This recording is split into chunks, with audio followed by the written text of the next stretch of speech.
Quiero darle ahora la bienvenida al economista Abelardo Pachano, analista económico, exgerente del Banco Central. Muy buenos días, gracias por estar con nosotros.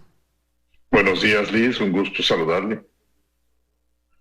Bueno, economista, el gobierno se encuentra en una encrucijada. Han dicho que enviarán las veces que sean necesarias este proyecto de ley de defensa de la dolarización hasta que pueda llegar al Pleno para su aprobación, pero lo cierto es que el tiempo transcurre y está en juego hasta cierto punto un desembolso del Fondo Monetario Internacional para el mes de abril.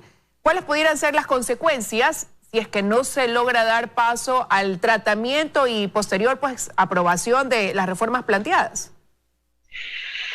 Bueno, Lidia, yo creo que esta es una de las reformas fundamentales que tiene que introducirse en la legislación ecuatoriana para rescatar a una institución que hoy día ha sido secuestrada por el Poder Ejecutivo y que le ha quitado toda la funcionalidad y respetabilidad que debe tener para cumplir con su propósito.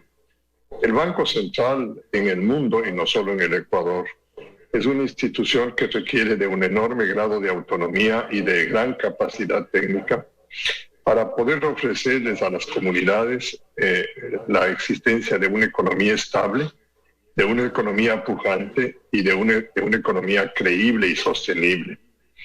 No hay ejemplos en el mundo de bancos centrales dependientes del gobierno central que tengan resultados buenos de mejoramiento del bienestar. Es todo lo contrario. Los casos de bancos centrales secuestrados demuestran que se contaminan las políticas económicas y se destroza el bienestar. Ejemplo, en América Latina, Argentina es un caso, Venezuela es un segundo caso. Ejemplos en América Latina de bancos centrales independientes con buenos resultados, tenemos Perú un caso, Colombia otro caso, Uruguay otro caso. De tal manera que en ese sentido el proyecto de ley lo que busca es regresarle al Banco Central a tener esa autonomía técnica y esa responsabilidad política que la perdió en el gobierno del presidente Correa, que ha mejorado indiscutiblemente a lo largo del gobierno del presidente Moreno, porque ya se introdujo una reforma en donde se le impide al Banco Central poder financiarle el presupuesto o el gasto público del gobierno nacional. Pero falta complementar esa reforma para poder darle al Ecuador la existencia o volver a tener la existencia de una institución que se vuelva creíble a todos los sectores, que no dependa del gobierno ni tampoco dependa de las actividades privadas. Es decir, que no represente ni a la banca, ni a las cooperativas, ni tampoco represente al gobierno, sino que le represente el interés colectivo de toda la sociedad ecuatoriana. Y eso tiene Ahora, pero esta propuesta de blindar al Banco Central, de que deje de ser una institución hasta cierto punto pues emisora, pero también prestamista de última instancia, y bloquear esta opción que sea pues también un organismo crediticio, ¿pudiera contener alguna arista donde se habla de alguna excepción en caso de emergencia? Se lo pregunto porque hoy se promueven ofrecimientos incluso que van ligados a ser financiados con ese dinero que está en manos del Banco Central a través de la figura de una emergencia debido a la situación que afronta el país. No, el Banco Central ya no es banco emisor, el Banco Central ya no es prestamista de última instancia. Esas dos funciones desaparecieron con la dolarización. Hoy el Banco Central es un custodio de los recursos que le entregan el sistema financiero ecuatoriano y que en parte es de todos nosotros. Y una parte de nuestros depósitos van al Banco Central del Ecuador como respaldo de liquidez para momentos de necesidad, o recursos que pertenecen a instituciones que, siendo del sector público, son independientes del gobierno. Caso de municipios, caso de consejos provinciales, caso de empresas públicas, caso de universidades. Todos esos recursos tienen un propietario legítimo y el Banco Central no es prestamista, dejó de ser prestamista el momento en que perdió la facultad de ser un emisor. Entonces, en ese sentido, el manejo de la liquidez por parte del Banco Central es precisamente esencial para las etapas de emergencia. Si la liquidez se la utiliza para este tipo de propósitos de gasto público, pues simplemente cuando tengamos una emergencia no vamos a tener a quién recurrir. Pero antes de eso, inclusive, hay que reconstruir el propio balance del Banco Central, porque del total de obligaciones que tiene para con estas instituciones que le acabo de nombrar, que son entre 12 y 13 mil millones de dólares, apenas tiene 6 mil. Los otros 6 mil o 7 mil millones se llevó el gobierno anterior y le entregó o bonos del Estado, que no son negociables en el mercado, o le entregó acciones de la corporación financiera o de Banco Ecuador, que no son de ninguna manera instituciones que se negocian en las bolsas de valores y que pueden obtenerse liquidez. De tal manera que ya desde ahora mismo el plan de reestructuración del balance del Banco Central es un plan que consta en esta ley y que tomará algunos años hasta poderlo conseguir.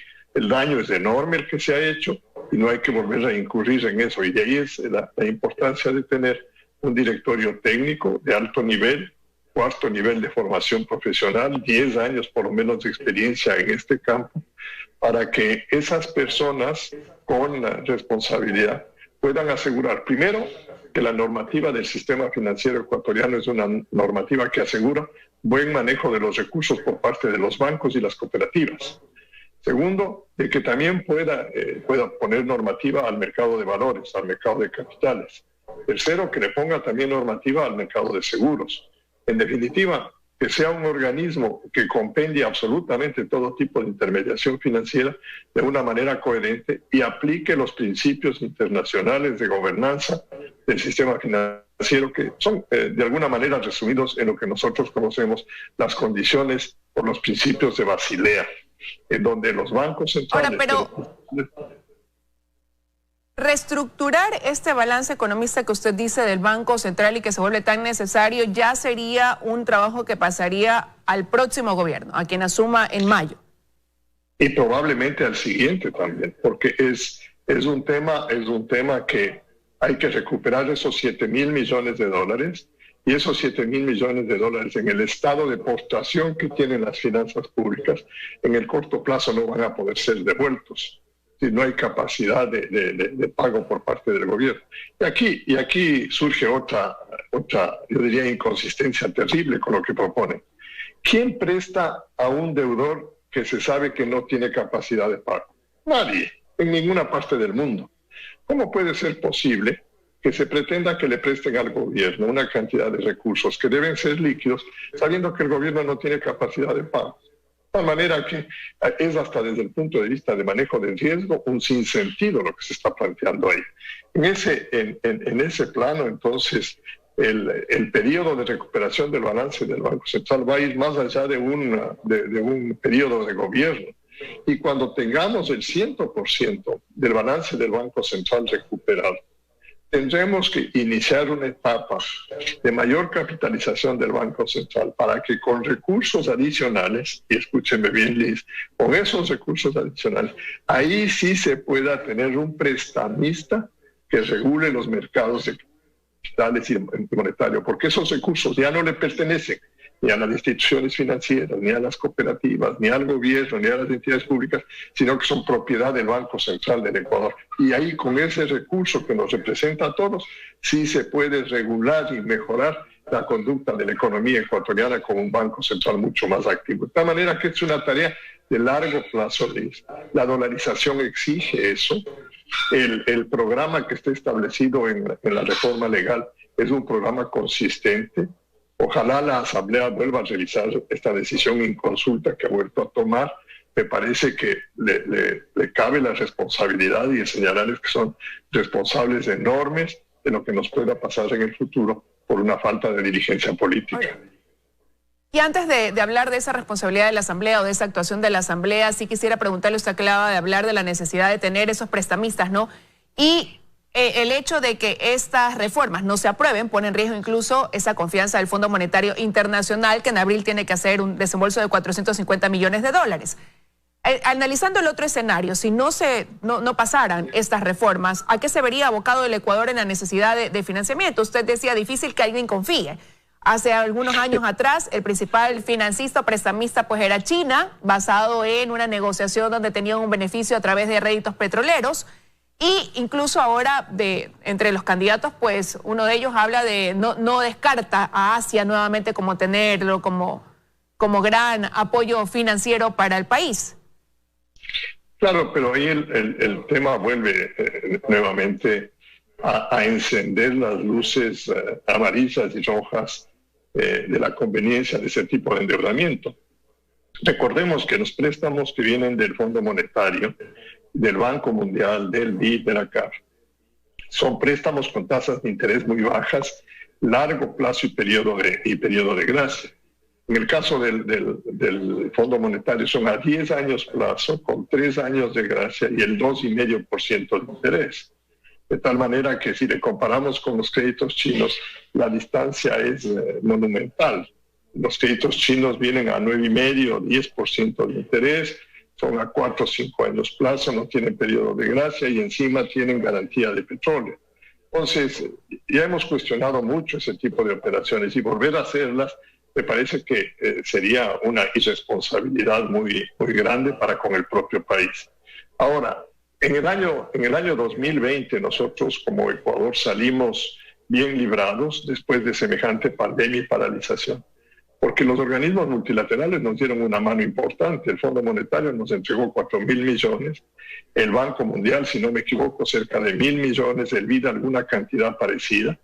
Y hoy día nuestros principales acreedores son los multilaterales, ya no es China. Y el principal acreedor nuestro es el Fondo Monetario, y eso en buena hora. De tal manera que si en el año 2021 nosotros no llegamos a un acuerdo con el Fondo, la situación de viabilidad del sector fiscal se vuelve tremendamente complicado. El no desembolso de los 400 millones en el mes de abril traerá también secuelas yo diría, de postergación de desembolsos de los organismos que trabajan muy cercanamente al fondo, como el Banco Mundial o el BID, de tal forma que se pondrá muy apretada la atención de la caja del presupuesto del Estado. Entonces, mirado en perspectiva, sin los multilaterales, el Ecuador va a pasar o podría pasar momentos dramáticos, tremendamente conflictivos, socialmente muy graves, y desde el punto de vista de estabilidad del sistema financiero y de estabilidad de la dolarización, complejos, tremendamente retantes para el buen funcionamiento, porque el gobierno no tendría a quién recurrir, y si es que va a atender con un abuso por parte del gobierno al Banco Central del Ecuador, nosotros ya sabemos lo que nos está amenazando. Economista, me queda un minuto, pero no quiero dejar de preguntarle sobre lo que usted ya hablaba, y es este rol de la Asamblea. Ellos han calificado de inconstitucional incluso este proyecto de reformas y por eso lo devolvieron, porque decían algunos de los integrantes del CAL que no podían irse en contra de la Constitución al pedirle cosas como que la Asamblea designe ahora quienes van a por ejemplo, a conformar la Junta, pero hay juristas y constitucionalistas que dicen que ese no es el rol del CAL. El CAL tiene que acogerse a tareas administrativas. ¿Qué ve usted debe pasar entonces de aquí en más cuando el Ejecutivo devuelva nuevamente este proyecto de reformas? Yo he leído opiniones sensatas, serias de juristas connotados del Ecuador, en donde señalan con mucha claridad que la única institución que tiene capacidad jurídica para establecer la inconstitucionalidad de una norma expedida es la Corte Constitucional. Mientras están en proceso de discusión proyectos de ley, nadie tiene la capacidad legal para poder interpretar si es que esa norma es o no es inconstitucional. Y al CAL no le corresponde hacer esa tarea. El CAL lo que tiene es que ver que se cumple el procedimiento. Yo creo que el procedimiento ha sido absolutamente claro y debe dar paso a la discusión del proyecto de ley. El grupo de legisladores que conforman el CAL creo que están cometiendo un error muy fuerte y están asumiendo una responsabilidad política con enormes derivaciones económicas en contra del interés de la gente en general. Porque esto puede devenir en una situación casi inmanejable para la economía y para el próximo gobierno. Habrá que ver entonces qué pasa en los próximos días. Quiero agradecerle, economista, que nos haya acompañado esta mañana en los desayunos de 24 horas. Muchas gracias, Liz.